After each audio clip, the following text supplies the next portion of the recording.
My name is Valerie Carson, 23 years old, and I should have been celebrating the proudest day of my life.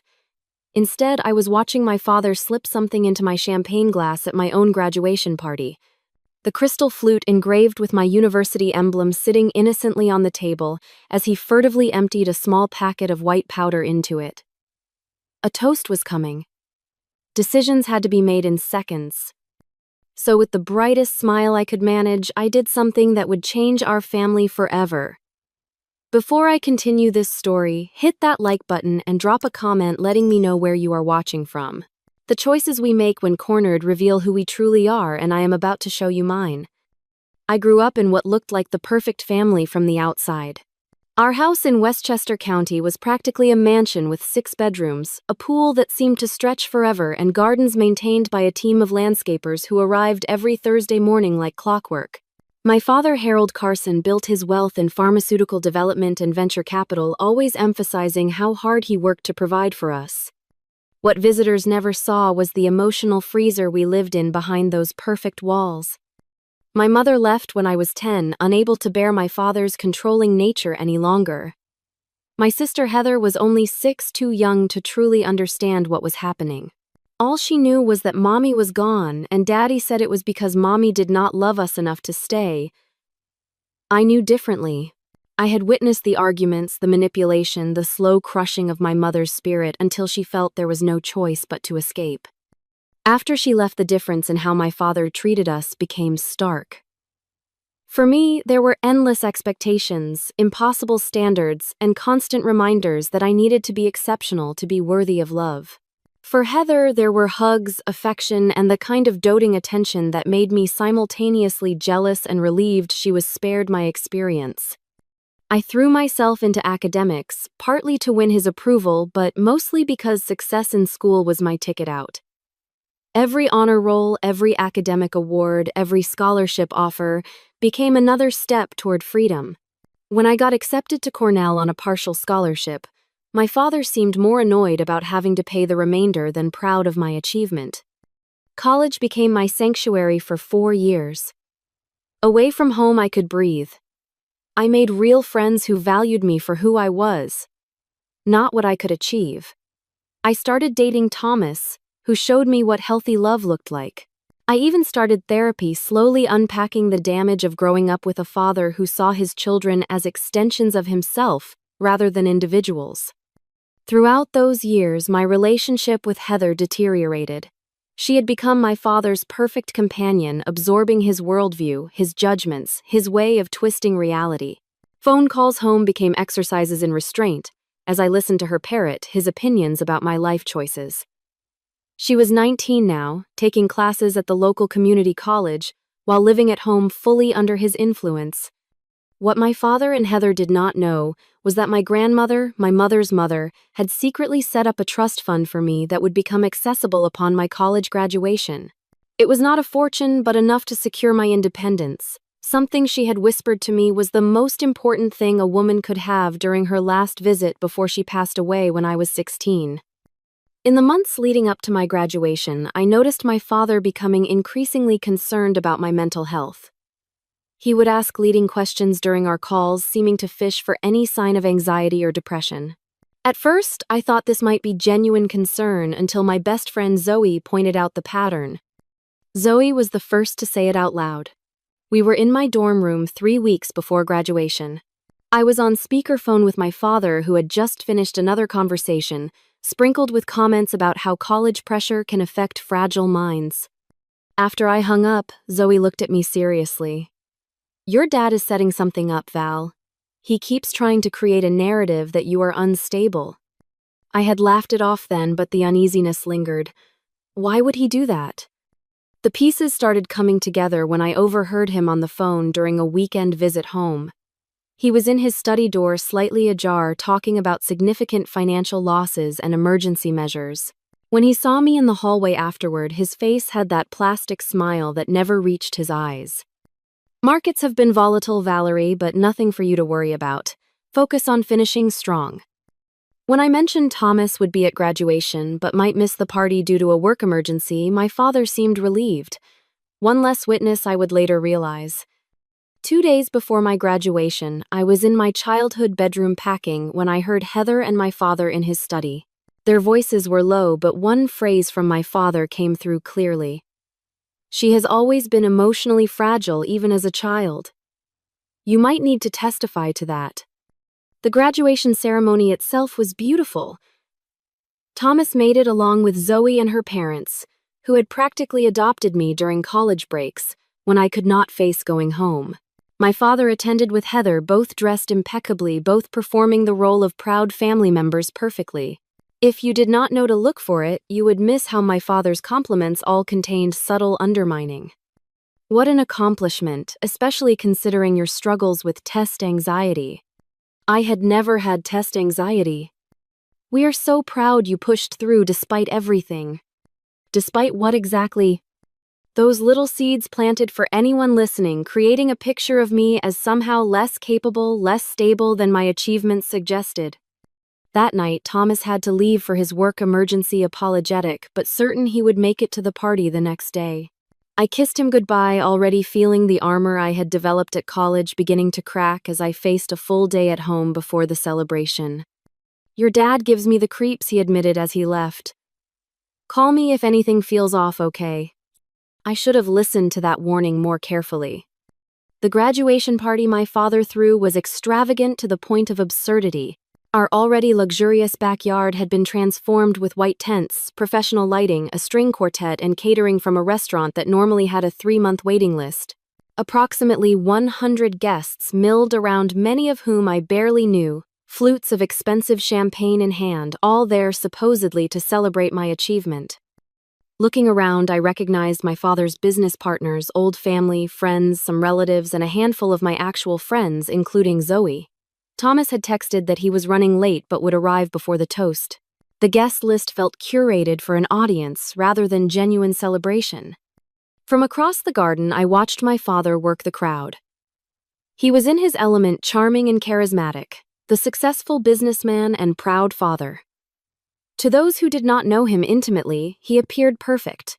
I had learned long ago that his public and private personas were entirely different creatures. What struck me as unusual was Heather's behavior. Normally at family functions, she would be with her friends or on her phone. Today she hovered near our father, occasionally shooting strange little smiles my way. She wore a pale blue dress that complemented her blonde hair, looking every bit the innocent younger sister. But something in her eyes seemed calculating in a way that made me uneasy. As I accepted congratulations from guests, I noticed Milton Friedman, my father's longtime lawyer, carrying a portfolio. He nodded to me curtly before heading toward my father. They spoke briefly, Milton showing him something in the folder before my father directed him inside the house.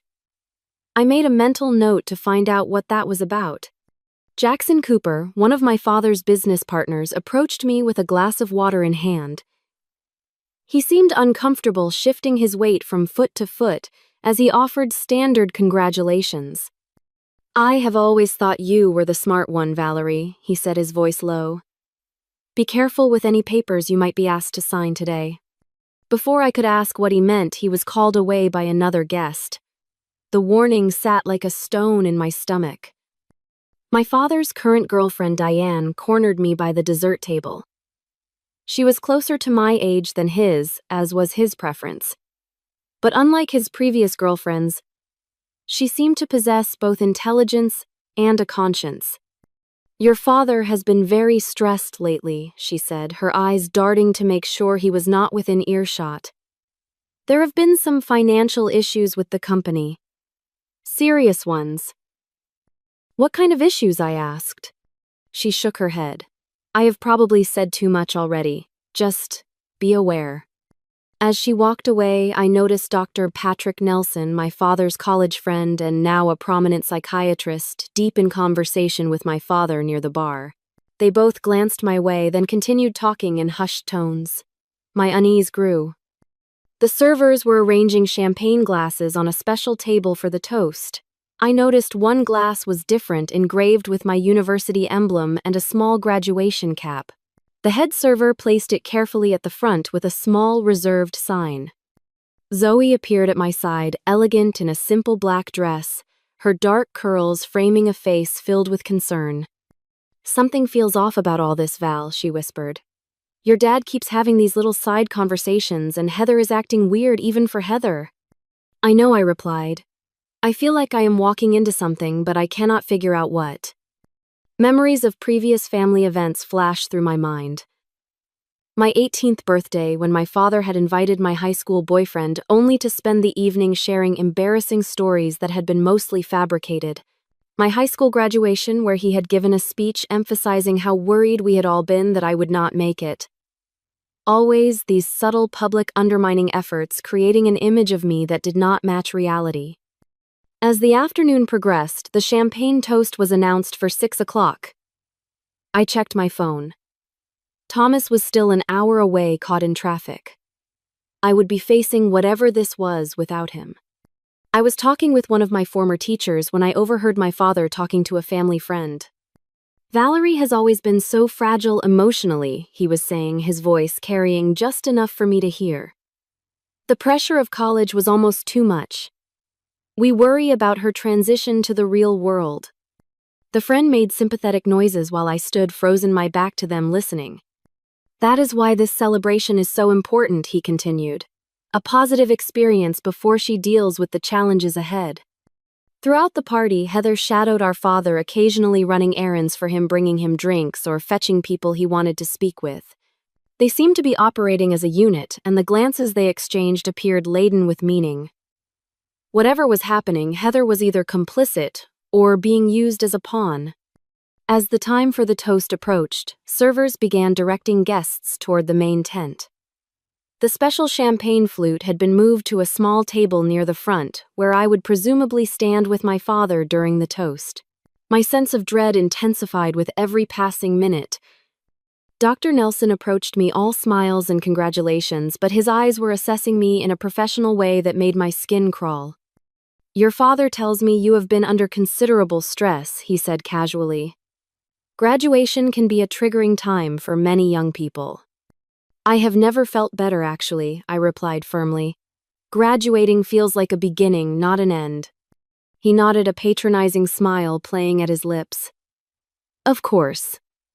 Still, transitions can be difficult.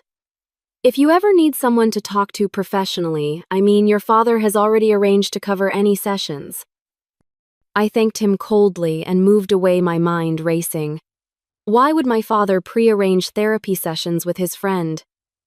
The pieces were starting to form a disturbing picture, but I still could not see the complete image. The moment for the champagne toast arrived with the ringing of a small silver bell. Conversations quieted as guests gathered under the main tent. My father stood at the front, Heather slightly behind him, both smiling widely. The servers were arranging the final glasses on trays, with my special glass prominently displayed on a small separate tray. "Ladies and gentlemen," my father began, his voice carrying easily across the crowd. "Today we celebrate an important milestone for our family. My daughter Valerie has completed her education at Cornell University." Polite applause followed, and I forced a smile, scanning the crowd for Zoe. She stood near the back, her expression concerned. "As a father, it is a unique joy to see both my daughters growing into the women they are meant to be," he continued. "Heather following her own path close to home, and Valerie, who has always forged ahead independently, sometimes too independently for her own good." There it was again, the compliment wrapped around a subtle criticism. I maintained my smile with effort. "Before we toast to Valerie's achievement and her future, I want to take a moment to thank you all for supporting our family through various challenges over the years." What challenges was he referring to? My irritation was giving way to genuine alarm. The servers began moving through the crowd, distributing champagne. I watched as the head server picked up the special tray with my emblazoned glass. My father gestured for me to join him at the front. As I made my way forward, I glanced back toward the champagne table. That is when I saw it. My father had stepped back momentarily, ostensibly, to speak to one of the servers. Heather stood nearby, partially blocking the view from most guests. With quick practiced movements, I watched my father remove a small packet from his jacket pocket, tear it open, and empty white powder into the special champagne flute.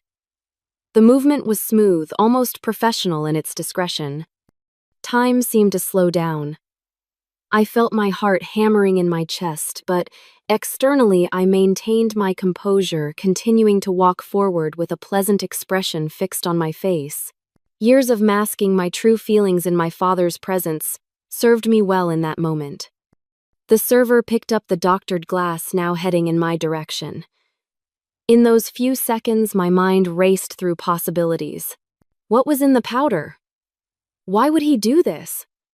What was the end game? The snippets of conversation I had overheard suddenly aligned into a chilling possibility. I reached the front, standing beside my father, who placed his arm around my shoulders in a show of paternal pride. The server approached with the special glass on the tray. I needed to make a decision fast. With a casual movement, I positioned myself slightly closer to Heather, who had stepped forward to join the family moment.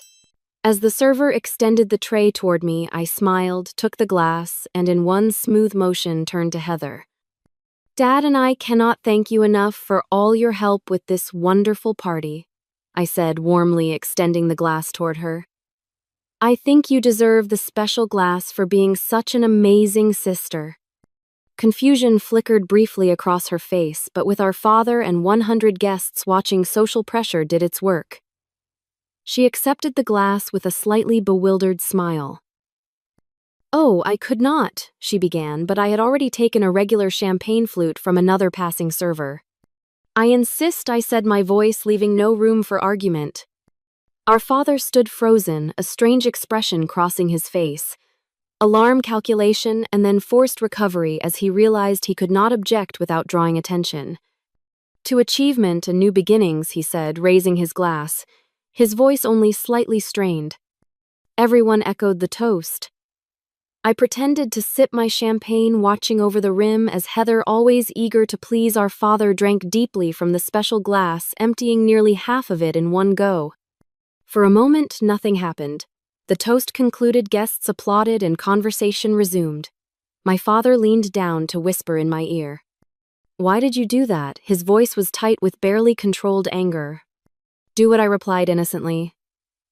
I thought it would be nice to include Heather in the moment. Before he could respond, I moved away, circulating among guests, keeping Heather in my peripheral vision. Within 15 minutes, I noticed the change. She was speaking to one of our cousins when she suddenly put her hand to her forehead, blinking rapidly. She took an unsteady step, then another. The cousin reached out to steady her. Across the tent, my father noticed too. I saw the moment realization hit him, his face draining of color. He moved quickly toward Heather, but not before she spoke loudly enough for nearby guests to hear. "I feel really weird. Everything is spinning." My father reached her, putting his arm around her waist supportively, his face a mask of paternal concern. But when his eyes met mine across the room, they burned with accusation and something else, something that looked almost like fear. As Heather became increasingly disoriented, guests began to notice. Murmurs spread through the crowd. I stood my ground, watching the scenario unfold, torn between vindication and genuine concern for my sister. Whatever my father had put in that drink had been meant for me, but Heather was the one now affected. I did not know yet exactly what he had planned, but seeing his panic confirmed my suspicions. Something very wrong had been averted, even as something equally wrong was now unfolding before us. Heather's condition deteriorated rapidly. Her speech became slurred, her movements uncoordinated. I watched as my father supported her toward the house, his face set in an expression of concerned parenthood, though I could see the tension in his shoulders. Guests parted to let them through, murmuring sympathetically. "I think she has had too much to drink," someone said. "Poor thing, probably excited for her sister," said another. I followed them into the house along with Zoe, who had pushed her way through the crowd to reach me. "What just happened?" she whispered. "I will explain later," I replied. "Stay close to me." In the kitchen, my father had seated Heather on a bar stool. She was swaying dangerously, her eyes unfocused. When she saw me enter, she gave a loopy smile. "Val," she slurred, "I do not feel so good." My father turned to me, fury barely contained beneath his concern. "What did you do?" he hissed. I stepped closer, keeping my voice low but firm. "You were going to drug me, were not you." His eyes widened slightly, then narrowed. "I have no idea what you were talking about. I saw you put something in my champagne glass, the one I gave to Heather." For a moment he did not respond, calculating his next move. Finally he spoke, his voice barely audible. "It was just something to help you calm down. You have been so anxious lately. I was worried you might have an episode during your party." "An episode? I have never had an episode in my life." We were interrupted by a crash as Heather suddenly slumped sideways, knocking over a vase of flowers.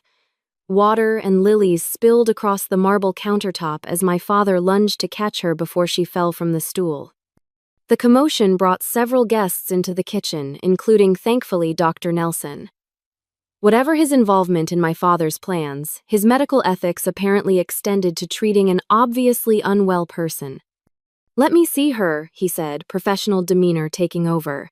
He checked Heather's pupils, pulse, and responsiveness, his expression growing concerned. "Has she taken anything? Any medication, drugs, alcohol beyond the champagne?" he asked. "No," my father said quickly. "Just the champagne. She hardly ever drinks. Maybe it hit her hard." Dr. Nelson frowned. "This does not look like an alcohol reaction." He turned to the gathering crowd. "Is anyone else feeling unwell?" The guests looked at each other, shaking heads. No one else reported symptoms. "I think we should call an ambulance, doctor," Nelson said firmly. "Her vital signs are concerning me." As someone went to make the call, my father pulled me aside, his fingers digging painfully into my arm. "This is your fault," he whispered furiously. "If anything happens to her—" "What was in that drink, Dad?" I cut him off, meeting his gaze steadily. "What exactly was I supposed to drink?" A muscle twitched in his jaw. "It was just a mild sedative. Completely harmless. I was trying to help you." "Help me how?" Before he could answer, Heather began to convulse slightly, drawing everyone's attention. Dr. Nelson barked orders for space and for someone to time the seizure.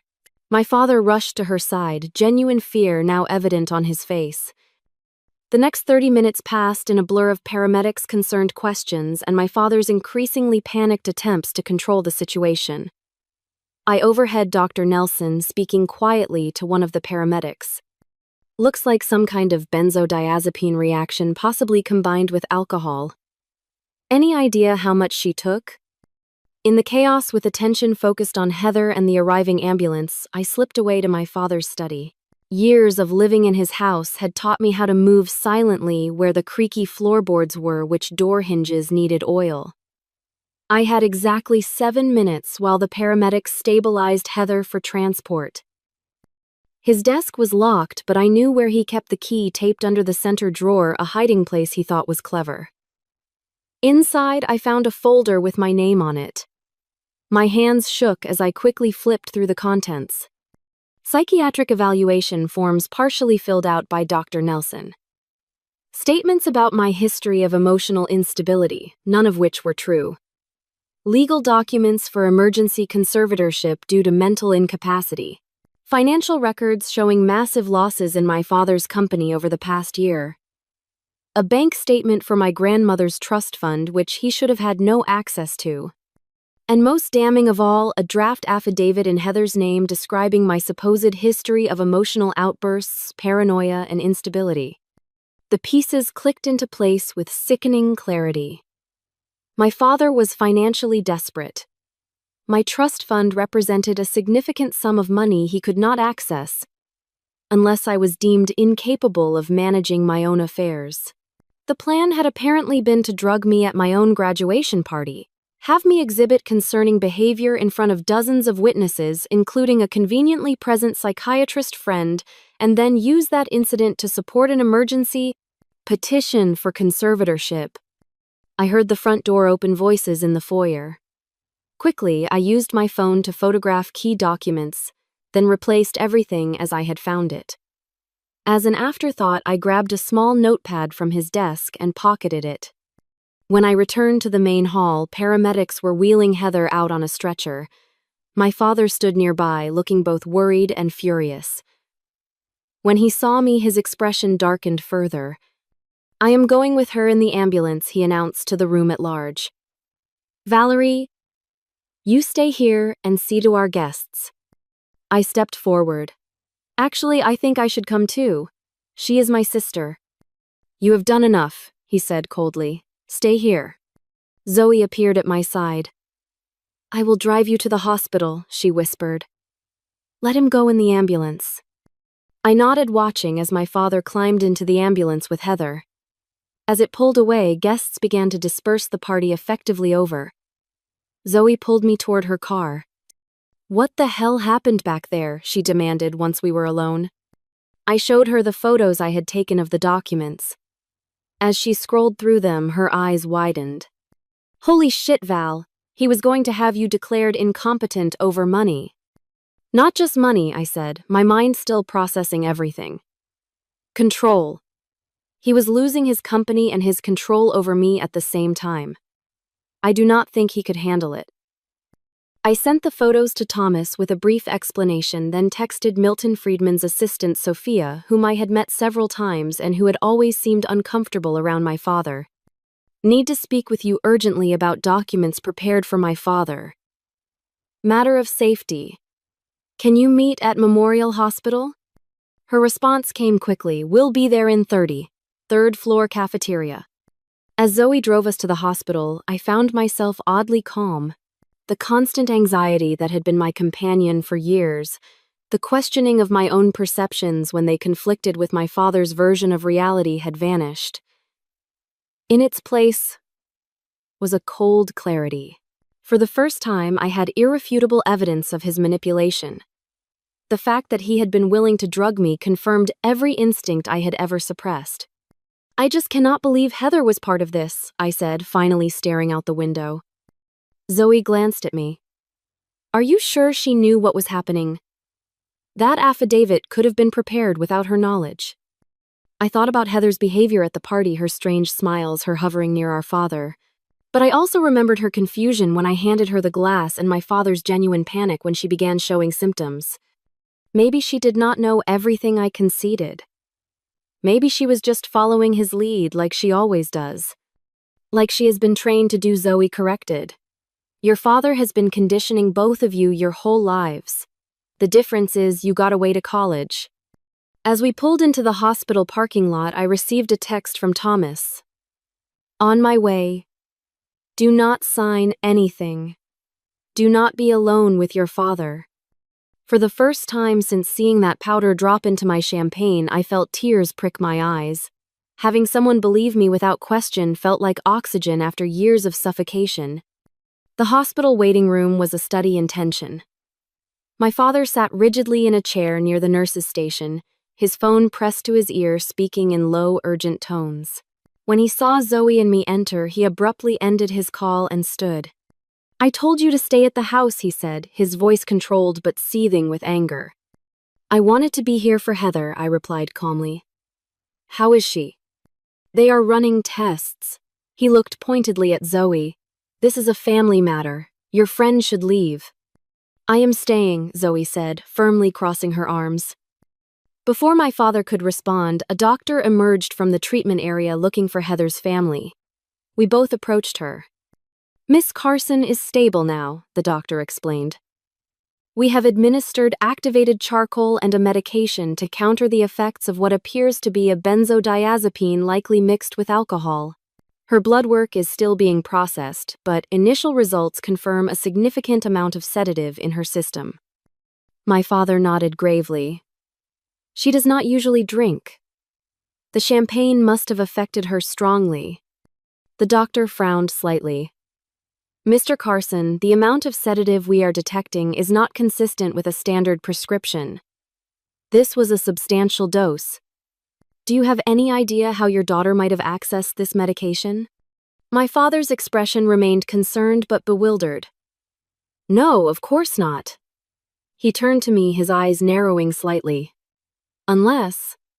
Valerie, did Heather mention taking anything to you? The implication was clear. He was already beginning to shift blame. No, I said firmly. The only thing Heather consumed at the party was the champagne from the special glass. The one that was originally meant for me. The doctor looked between us, sensing the undercurrent. Mr. Carson, we are required to report suspected cases of drugging. The police may want to speak with you and your family. Of course, my father said smoothly. We want to get to the bottom of this too. When can we see Heather? She is awake but groggy. One visitor at a time, please. My father immediately moved toward the treatment area, throwing a warning glance over his shoulder at me. I let him go, knowing this would give me time to meet with Milton's assistant. Zoe and I found Sophia in the cafeteria, nervously stirring a cup of coffee. She was young, maybe 25, with intelligent eyes and a perpetually worried expression that seemed to have deepened since I last saw her. Thank you for meeting me, I said, sliding into the seat across from her. She glanced around anxiously. I could lose my job for this. I know and I appreciate it. But I think you already know something is wrong. She nodded slightly. The conservatorship papers. They do not seem right. Mr. Friedman was uncomfortable with them too, but your father is a big client. I showed her the photos I had taken. Her face paled as she scrolled through them. There is more, she said finally, her voice barely above a whisper. Your father has been moving money between accounts illegally, using company funds to cover personal losses. Mr. Friedman advised against it, but he did it anyway. I saw the transfers. Do you have proof of that? She hesitated, then nodded. I made copies. After the second time when Mr. Friedman seemed too scared to confront your father directly, I thought I might need them someday if things went bad. Things have definitely gone bad, I said grimly.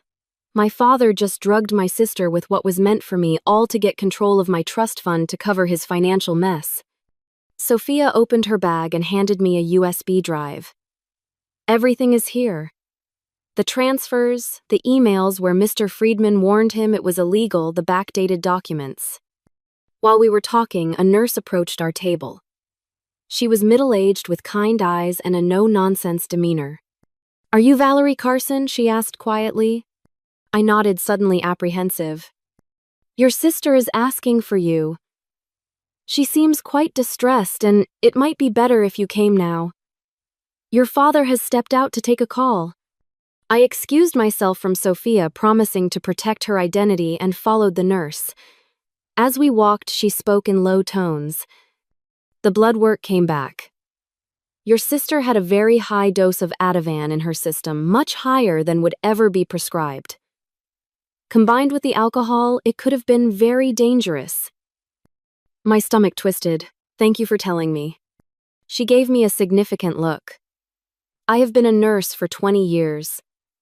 I know what intentional drugging looks like. Your sister keeps saying it was meant for you. Is that true? I met her chaza steadily. Yes. She nodded once her mouth set in a grim line. I will make sure it is noted in her chart. The police will want to see that. Heather was in a private room, looking small and pale against the white sheets. When she saw me, her eyes filled with tears. Val, she whispered, I am so sorry. I moved to her bedside, taking her hand. It is okay. How are you feeling? Weird. Foggy. She blinked rapidly, struggling to focus. Dad is so angry. He says you switched the glasses on purpose. I did, I admitted. I saw him put something in my glass. The special one, with my university emblem. Confusion crossed her face, but he said, he told me it was just something to help you relax during the party. He said you had been having anxiety attacks at school. I shook my head. Heather, I have never had anxiety attacks. He lied to you. Her brow furrowed as she tried to process this through the lingering effects of the drugs. But then why would he? Her voice trailed off as a memory seemed to surface. Dad said it would just make you sleep through signing. What did he mean, Val? I squeezed her hand gently. He wanted control of my trust fund. Grandma left it to me, and it becomes accessible now that I have graduated. He was going to have me declared mentally incompetent, and he needed me to behave erratically in front of witnesses. Tears spilled down her cheeks. I did not know. I swear I did not know it was that serious. He just said you needed help managing things while you adjusted to post-college life. I believed her. Heather had always been manipulated by our father, positioned against me in ways she was too young to understand. The affidavit I had found was in her name, but I doubted she had seen the final version or understood its implications. I know, I said softly. It is not your fault. I used my phone to take a picture of her hospital bracelet and the visible portion of her chart hanging at the foot of the bed. Evidence. Our conversation was cut short by my father's return. His face darkened when he saw me sitting with Heather. I thought I made it clear this was not a good time for visitors, he said coldly. The nurse said Heather was asking for me. Well, she needs rest now. He turned to Heather with exaggerated concern. The doctor says you will be fine, sweetheart. Just a bad reaction. These things happen. The nurse who had brought me in appeared at the doorway. Actually, Mr. Carson, the doctor would like to speak with you about the blood test results. And there are 2 police officers here with some questions. My father's face remained composed, but I saw the slight tightening around his eyes, the barely perceptible straightening of his shoulders. Preparation for battle. Of course, he said smoothly. I will be right there. He turned to me. Valerie, perhaps you should go home and rest. It has been a long day for everyone. It was not a suggestion. It was a command delivered with the expectation of compliance that had defined our relationship for 23 years. But something had fundamentally changed when I saw him drop that powder into my glass. The fear that had always made me yield was gone. Actually, I think I will stay with Heather a while longer, I replied calmly. She seems to need me right now. His eyes flashed with anger, but with the nurse watching, he could only nod stiffly before following her out. As soon as he was gone, I turned back to Heather. Listen to me carefully. Dad is in serious financial trouble. He was going to use me to get access to Grandma's trust fund. I have proof. I am going to have to talk to the police, and things are going to get complicated. She gripped my hand, her eyes wide with fear. What should I do? Tell the truth. Whatever he told you, whatever you saw or heard, just tell the truth. Heavy footsteps approached the room and a hospital security guard appeared at the door. Miss Carson, your father has requested that you leave the premises. He says you are agitating your sister. Heather started to protest, but I squeezed her hand reassuringly. It is okay. I will be back. As the security guard escorted me out, I saw my father speaking with 2 police officers near the nurses' station, his posture confident, his expression appropriately concerned. He was in full control mode, shaping the narrative as he had always done. Outside the hospital, I found Zoe waiting anxiously by her car. Thomas had arrived as well, his face tight with worry. I fell into his arms, finally allowing myself a moment of vulnerability. It is worse than we thought, I told them, showing the new evidence I had gathered. We need help. The next 48 hours were a whirlwind of activity. Thomas had a law school friend, Derek Williams, who specialized in financial fraud and elder abuse cases. Though I was hardly elderly, the principles of conservatorship abuse applied. We met in Derek's small office on Sunday morning, laying out everything we had gathered. First, we need to secure your trust fund, Derek said, examining the documents. If your father has already filed for emergency conservatorship, we need to counter it immediately. He was supposed to file Monday morning, according to the paperwork I explained. The party and I assume my erratic behavior after being drugged were supposed to be the triggering event. Derek nodded thoughtfully. So we have a small window. Good. Next, we need to expand our evidence base. These financial documents from Sophia are damning, but we need more. We spent hours strategizing. Derek made calls to the hospital, securing copies of Heather's medical records. With her verbal consent, which she provided during a carefully timed call when my father was meeting with his lawyer, Thomas contacted Jackson Cooper, my father's business partner, who agreed to meet with us privately. The meeting with Jackson revealed even more than we had anticipated.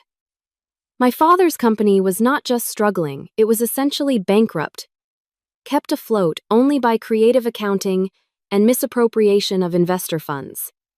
Jackson had been trying to extricate himself from the partnership for months, but my father had been blocking his efforts. Harold has always been controlling, but this past year he has become desperate, Jackson explained. When he learned about your trust fund coming due, he became fixated on it as the solution to all his problems. Heather was discharged from the hospital Sunday evening. My father immediately took her home, and according to a text, she managed to send me confiscated her phone shortly after. But the message had been clear. Dad is telling everyone you have been unstable for years and tried to blame him for what happened to me.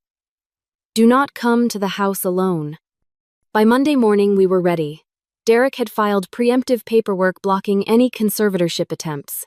The police had opened an investigation into the drugging incident, with the hospital records providing clear evidence.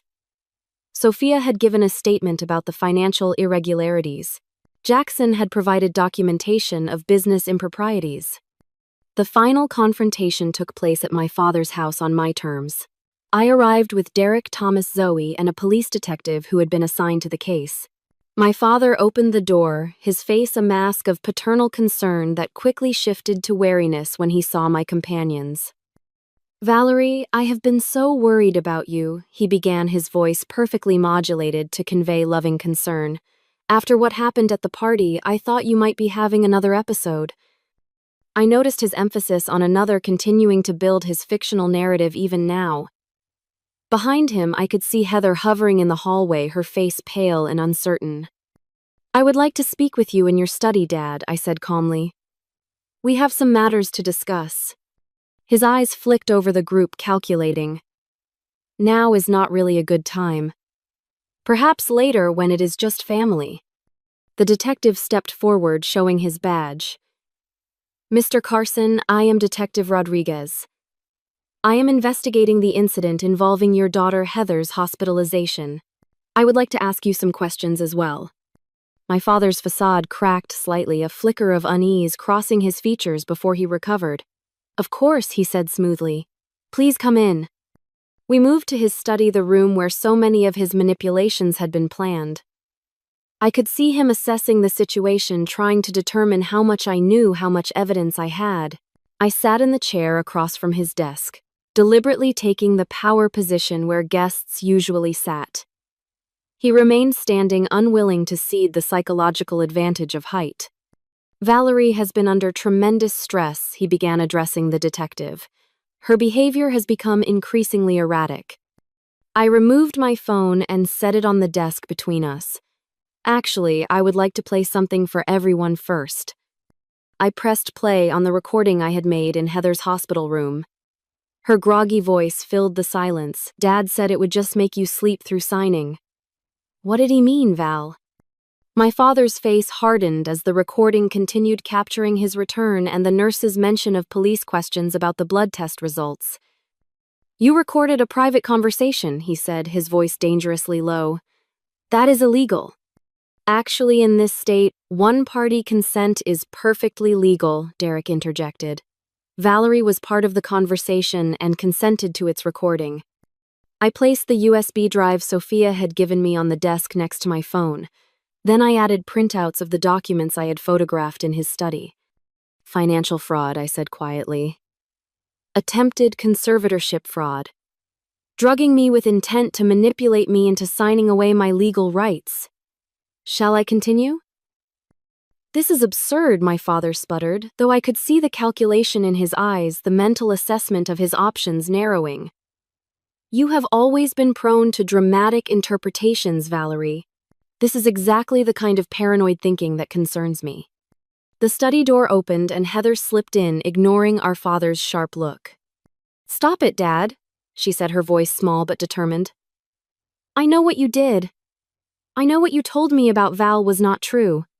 My father's expression shifted, becoming cajoling. Heather, sweetheart, you are still recovering. You are confused about what happened.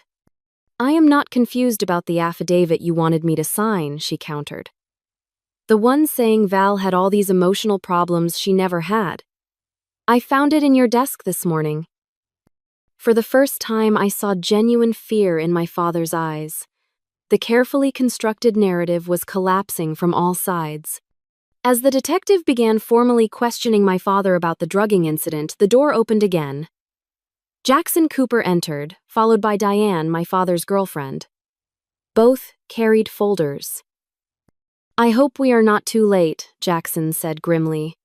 We have the financial records you requested, detective. My father stared at Diane, betrayal written across his features. You too. She met his gaze steadily. What you did crossed every line, Harold. Drugging your own daughter. I cannot be part of that. The next few hours passed in a blur of statements, documents, and increasingly desperate denials from my father. As the evidence mounted, his composure crumbled. By the time the detective informed him he was being taken in for questioning with charges likely to follow, he had resorted to threats. You will regret this, he said, looking directly at me as officers prepared to escort him out. I gave you everything. This is how you repay me. You gave me fear and manipulation, I replied quietly. I am giving myself freedom. After he was gone, Heather and I sat alone in the living room, the house eerily quiet without our father's dominating presence. For the first time in years, perhaps ever, we spoke honestly with each other. I believed him, she said, tears streaming down her face. About everything. That Mom left because she did not love us. That you were unstable and needed his guidance. That I was the good daughter for staying close to home. I know, I said, taking her hand. That is what he wanted. He needed to keep us separated so we could not compare notes, see the inconsistencies in his stories. He told me you were jealous of me, she continued. That you resented me for being his favorite. I laughed softly without humor.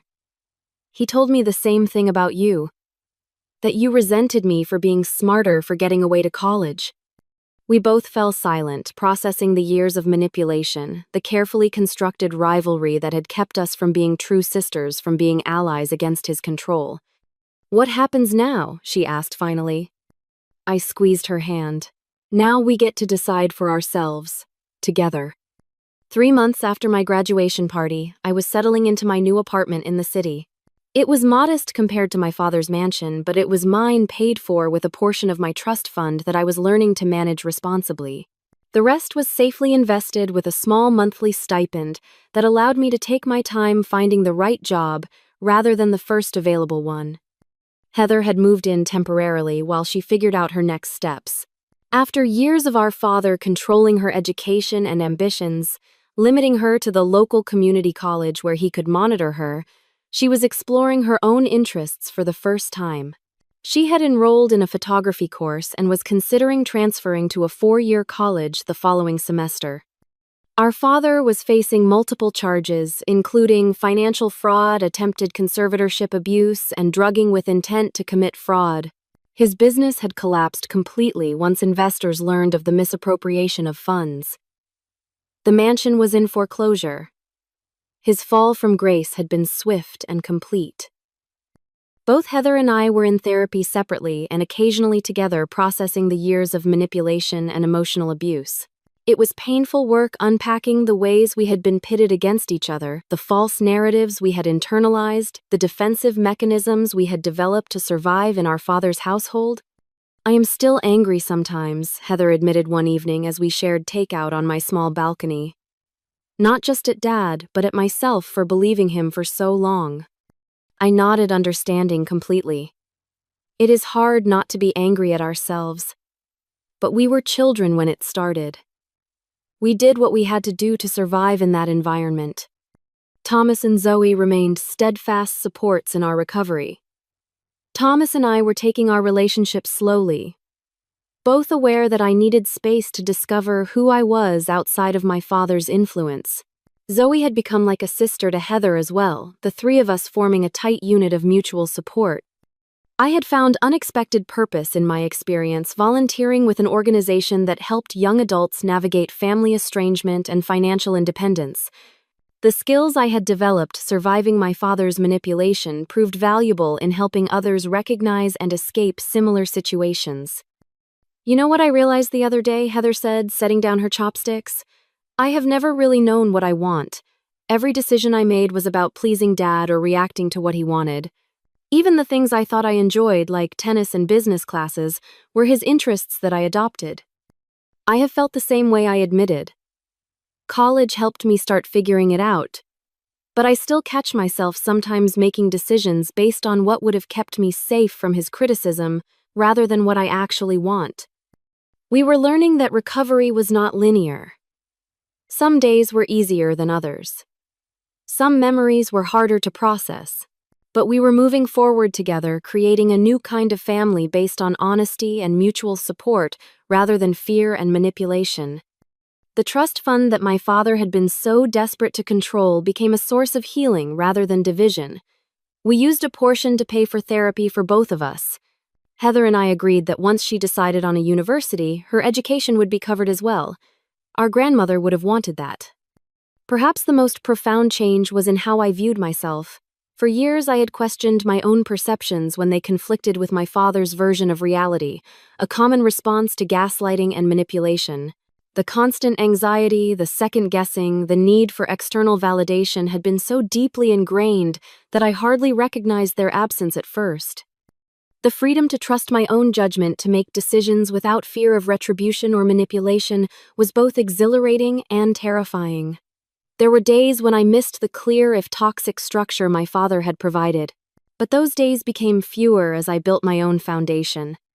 Heather experienced similar struggles, often calling me in moments of panic when facing decisions our father would previously have made for her. Together, we were learning how to be the authors of our own stories rather than characters in his. What I want you to take from my story is this: manipulation and control can look like love and protection. The people who hurt us the most are often those who claim to care the most. But your perceptions matter. Your feelings are valid. And it is never too late to reclaim your own narrative. The champagne glass that was meant to begin my entrapment became instead the catalyst for my freedom. Sometimes the most important choice we make is to trust ourselves even when everyone around us says we should not.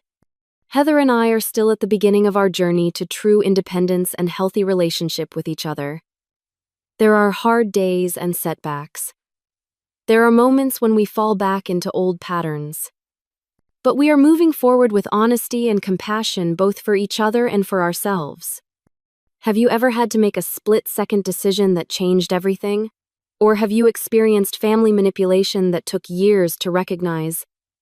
Share your thoughts in the comments below.